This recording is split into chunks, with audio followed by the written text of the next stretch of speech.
और ऐसे दौर में कोई नॉन मुस्लिम जो मुसलमान ना हो, हिंदू, और उसमें भी एक लड़की अगर उर्दू को फर्राटेदार तरीके से पढ़ती है, उर्दू को फर्राटेदार तरीके से बोलती है, लिखती है, समझती है, एग्ज़ाम में उर्दू में बेहतर नंबर हासिल करती है, तो लोगों के बीच ये कौतूहल का एक विषय बन जाता है। लोगों के बीच चर्चाएं होने लगती है कि कैसे एक नॉन मुस्लिम लड़की, एक हिंदू लड़की उर्दू इतनी अच्छी तरीके से पढ़ लेती है। जिस तरीके से आज से कुछ अरसों पहले उर्दू सभी की जुबान हुआ करती थी, हिंदू भी पढ़ा करते थे, मुसलमान भी पढ़ा करते थे, लेकिन वक्त के साथ साथ चीज़ें इतनी तेज़ी से बढ़ी, लोगों में इतने तफरके हुए, लोगों में इतनी नफ़रतें पैदा हुई कि अब हिंदुओं की ज़ुबान तो उर्दू, मुसलमानों की ज़ुबान, इस तरीके से इन्हें बांट दिया गया। हमारे साथ बैठी हैं प्रिया यादव। उम्र महज इनकी 13 से 14 साल उम्र होगी। कितनी उम्र है? 14 साल। 14 साल की हैं प्रिया यादव, जो उर्दू इतनी फर्राटेदार तरीके से पढ़ती हैं कि आप भी सुनेंगे तो लगेगा नहीं, प्रिया यादव ने वाकई मेहनत किया है और बोर्ड के एग्ज़ाम में बेहतरीन रिजल्ट हासिल किया है। उर्दू के परिवेश में रहीं, मुस्लिमों के बीच रहीं, शायद क्या कुछ है, आइए जानकर हम समझ देंगे सारी चीज़ों को और प्रिया यादव से बात करेंगे। प्रिया यादव जी, स्वागत है हमारे चैनल पे। सबसे पहले मुबारकबाद आपको, आपने बोर्ड के एग्ज़ाम में क्वालिफाई किया, उसमें आपका एक सब्जेक्ट उर्दू भी था, है ना? यस, आपके चैनल के माध्यम से देखने वाले, सुनने वाले सभी श्रोतागणों को मेरा सलाम, जोहार, नमस्कार। मैं Priya Kumari, gram plus post गुट्ठी, थाना महागमा, जिला गोड्डा, झारखंड की रहने वाली हूँ। मैं यूएचएस नयानगर से मैट्रिक की बोर्ड परीक्षा उर्दू विषय रख करके 412 अंक ला करके अव्वल दर्जे से उत्तीर्ण हुआ हूँ। उर्दू तो मेरे लिए नई बात नहीं है, ये मेरे घर से पुराना रिश्ता ही है उर्दू का। यस। कैसे? भैया लोग भी पढ़ते हैं उर्दू, वो लोग भी पढ़े हुए उर्दू। भैया भी पढ़ते हैं आपके यस, उर्दू? भैया भी पढ़ते हैं उर्दू।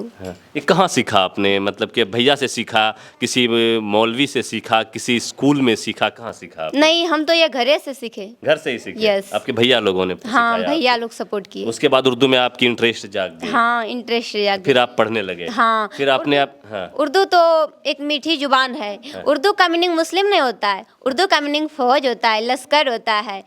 अभी देखा जाए तो अधिकतर लोग इंग्लिश फोकस करते हैं, जबकि इंग्लिश तो हमारे यहाँ की भाषा है नहीं, ग्लोबल लैंग्वेज है। फिर भी हर किसी की चाहत है कि इंग्लिश हमारे बच्चे पढ़े, इंग्लिश जाने। तो जबकि उर्दू का जन्म तो यहाँ हुए भारत में। भारतीय संविधान के अंतर्गत 8वीं अनुसूची के अंतर्गत 22 भाषा है, जिसमें उर्दू भी शामिल है। तो उर्दू हम क्यों नहीं पढ़ सकते, क्यों नहीं रख सकते हैं? ये किसी खास मजहब के लिए नहीं है, ये तो हमारी सोसाइटी की कमज़ोर मानसिकता है कि आज इनको बांट दिया है धर्म के आधार पर, जाति के आधार पर, लेकिन एक्चुअली वास्तव में है नहीं ऐसा कुछ। प्रिया कुमारी की सोच को भी सलाम है, सैल्यूट है, और वैसे लोगों के मुंह पर एक करारा तमाचा भी है जो उर्दू को मुसलमानों की लैंग्वेज कहते हैं। जो स्कूल के बाहर जो लिखा होता है उर्दू प्राइमरी स्कूल, उसे उस बोर्ड से भी नफरत होती है, वैसे लोगों के मुंह पर एक करारा तमाचा मार रही हैं प्रिया यादव जी। प्रिया यादव, अब और भी बातें ढेरों करनी है आपसे, मुझे सुनना है पहले, आप जस्ट मुझे पढ़ के कुछ। बिल्कुल, हाँ, उर्दू किताब थोड़ा सा कुछ पढ़ दीजिए। मजमून, हाँ, एक सब्जेक्ट है, एक चैप्टर है मजमून, उसमें लिखा हुआ है। क्योंकि मुझे उर्दू मालूम है, मैं समझ सकता हूँ, मैं पढ़ सकता हूँ, मैं बोल सकता हूँ, इसलिए मैं बिल्कुल यहाँ पर मेरी मौजूदगी में प्रिया यादव पढ़ रही हैं। उर्दू में मजमून निगारी आगाज सर सैयद से होता है। वाह, ये है उर्दू, बिल्कुल एक चैप्टर है, दिखाइए जरा सा, एक चैप्टर है उर्दू का, थोड़ा सा जूम कीजिएगा मिनसार, माफ़ी चाहूँगा। एक चैप्टर देखिए, इस चैप्टर को बिल्कुल फर्राटेदार तरीके से एक प्रिया यादव पढ़ने, उर्दू में मजमून निगारी का आगाज़ सर सैयद से होता है, ये सारी चीज़ें इन्होंने पढ़ी। तो प्रिया यादव बिल्कुल उर्दू पढ़ रही हैं और अभी इनका वीडियो सोशल मीडिया पे वायरल हो रहा है। लोग इनकी तारीफ़ कर रहे हैं कि प्रिया यादव को क्या घर में संस्कार मिले। लोगों के घरों में छोटे छोटे बच्चों को जब जहाँ नफ़रतों की पाठ आज के दौर में पढ़ाई जा रही है, तब इसके घर में इसके भाई, इसके घर वाले उसे उर्दू पढ़वा रहे हैं। आप सोच सकते हैं इनके घर का माहौल कैसा होगा, आप सोच सकते हैं इनके घर का कल्चर कैसा होगा, इनके घर से जो आज के दौर में नफ़रत पसंद चीज़ें होंगी वो कितनी दूर खड़ी होंगी। प्रिया यादव जी, और कुछ बताइए, उर्दू जब आप पढ़ती थीं, स्कूल में जाती थीं, तो लोग आपसे सवाल भी करते होंगे, आपका नाम प्रिया है, आपके पिताजी का और नाम है, वो मुस्लिम नहीं है, फिर आप उर्दू क्यों पढ़ेंगे? लोग ऐसा कभी कुछ? हाँ बोलते थे, लेकिन हम तो ध्यान नहीं देते हैं उन लोगों के बातों पे। हम बोले कि ये तो मीठी जुबान है, लैंग्वेज है, किसी को पढ़ना चाहिए, रखना चाहिए। हमको मीनिंग बहुत ही बेहद ही अच्छा लगता है। जैसे कि आज भी देखा जाए तो हिंदी में ही ट्रांसलेट करते हैं। बच्चे को दिशा बोलेंगे तो नहीं समझ पाएंगे बच्चे, लेकिन रास्ता बोलेंगे तो बहुत जल्दी समझ लेते हैं। इस प्रकार बहुत है। आलम है, आलम मीनिंग दुनिया होता है। शबनम है, शबनम मीनिंग ओश होता है। मेहताब है, मेहताब मीनिंग चांद होता है। आफ्ताब है, आफ्ताब मीनिंग सूरज होता है। इस प्रकार बहुत है। चलिए, अच्छा उर्दू में अभी आपने जो एग्ज़ाम दिया बोर्ड में, आपने 412 नंबर लाए, इसके लिए सबसे पहले मुबारकबाद। उर्दू में कितने नंबर मिले आपको? उर्दू में 71 है। 71 उर्दू में आपने Yes. लाए हैं।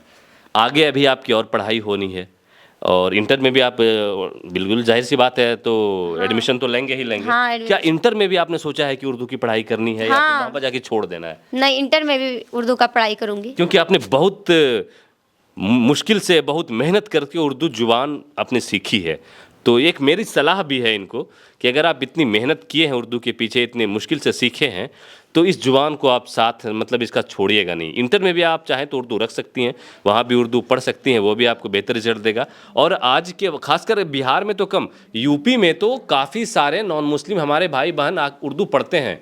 अभी बिहार में मैंने देखा है, काफ़ी लोगों से मिला हूँ, बीपीएससी टीआरई के तहत जो शिक्षक की बहाली हुई उसमें यूपी से कुछ लोग आए, वो शिक्षक की इसमें ज्वाइन किए हैं बिहार में, और उनकी उर्दू भी बिल्कुल प्रिया यादव की तरह है। बिल्कुल उर्दू उनकी इतनी फर्राटेदार है। तो कहने का साफ तात्पर्य है कि उर्दू एक लैंग्वेज है, उर्दू एक भाषा है, उर्दू एक सब्जेक्ट है। उर्दू की मीनिंग काफ़ी अच्छी है, उर्दू जुबान काफ़ी खूबसूरत है। अगर आप चाहें तो बेशक इसे पढ़ सकते हैं। और जिस तरीके से लोगों ने इसे बांटा है, जिस तरीके से लोगों ने इससे नफरत करने को सिखाया है, प्रिया यादव बिल्कुल उसके ठीक अपोजिट, और उन लोगों को एक सीख देती हुई कि अगर आपके दिल में जज्बा हो, आपके दिल में लगन हो, तो किसी भी भाषा को आप सीख सकते हैं, किसी भी भाषा को आप पढ़ सकते हैं। ढेरों से ऐसे लोग मिलेंगे आपको जो संस्कृत भी पढ़ते हैं, और वो मुस्लिम फैमिली से होते हैं, वो मुस्लिम लड़के होते हैं। और यहाँ पर देखिए प्रिया यादव, और क्या कुछ कहेंगे? आपको ढेरों बहन देखेंगे, ढेरों भाई देखेंगे, उन लोगों को क्या कुछ कहना चाहेंगे प्रिया यादव आप? मैं तो यही कहूँगी कि लैंग्वेज से नफरत नहीं करना है किसी को। हर किसी को रखना चाहिए। हर भाषा रख सकते हैं, पढ़ सकते हैं, लिख सकते हैं, नफरत नहीं करना है। अच्छा, आपकी जो परवरिश हुई है, आपका लालन पोषण, आप जो जहाँ पढ़ते थे स्कूल, वो उर्दू स्कूल था? यस। उर्दू स्कूल था। किस क्लास में एडमिशन लिया था आपने? 6 में। 6 से ही उर्दू पढ़ना स्टार्ट किया या फिर उससे पहले घर से ही पढ़ रहे थे? घर से ही, उससे पहले। घर से ही पढ़ रहे थे। यस। चलिए, कैसा, अच्छा उर्दू पढ़ने के बाद अब आपको कैसा महसूस होता है कि नहीं, उर्दू सीखने के बाद, उर्दू लैंग्वेज पढ़ने के बाद? बहुत अच्छे महसूस हो रहे हैं। बहुत अच्छा लगता है, बेहद ही खुशी। बेहद ही खुशी होती है। और खुशी इनके चेहरे पर साफ आप देख सकते हैं, खुशी इनके चेहरे पर जग जाहिर होती हुई। और इनके भाई हैं जो इन्होंने एक बात कही, भाई जरा सा आप आइए ना, 1 मिनट आपसे भी बात होगी हमारी। इनके जो गुरु हैं या फिर जो घर में परिवेश मिला, घर में जो मौका मिला इनके भाई से, ये है, आइए ना खड़े होकर बात थोड़ा सा करते हैं।